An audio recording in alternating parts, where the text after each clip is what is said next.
Masya Allah, kita menunggu untuk masuk ke Hijir Ismail. Tolong tasku, Bu, tasku. Ini sekarang dibuka pintu Ka'bah. Baru-baru ini seorang jamaah asal Indonesia membagikan momen langka saksikan pintu Ka'bah dibuka.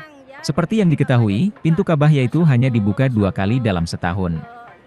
Pertama, pada awal bulan Syaban karena hendak dicuci dan dibersihkan. Kedua, pada awal Zulhijjah untuk dicuci dan dibersihkan kemudian dipakaikan kiswah yang baru. Terkait hal itu, seorang jamaah asal Indonesia berkesempatan menyaksikan saat pintu Ka'bah dibuka. Video tersebut dibagikan pada 22 Februari 2023, saat dirinya sedang melaksanakan ibadah umrah. Di mana tanggal tersebut jatuhnya tanggal 1 Syaban 1444 dan bertepatan saat pintu Ka'bah dibuka. Turut hadir Raja Arab, Salman bin Abdulaziz Al Saud saat pembukaan pintu Ka'bah tersebut. Sontak sang pengunggah merasa kagum hingga mengabadikan momen langka tersebut. Kita melihat pintu Ka'bah dibuka dan Raja Salman masuk di dalam Ka'bah tersebut ya.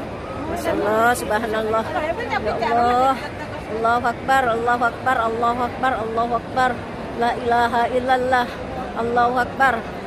Semoga yang melihat video ini segera juga datang ke Baitullah ya, merupakan salah satu yang dipanggil oleh Allah untuk melaksanakan ibadah ke Baitullah yang dirindukan oleh seluruh umat Islam seluruh dunia ya. Jadi sangat-sangat Terima kasih sudah nonton. Jangan lupa like, subscribe dan share ya.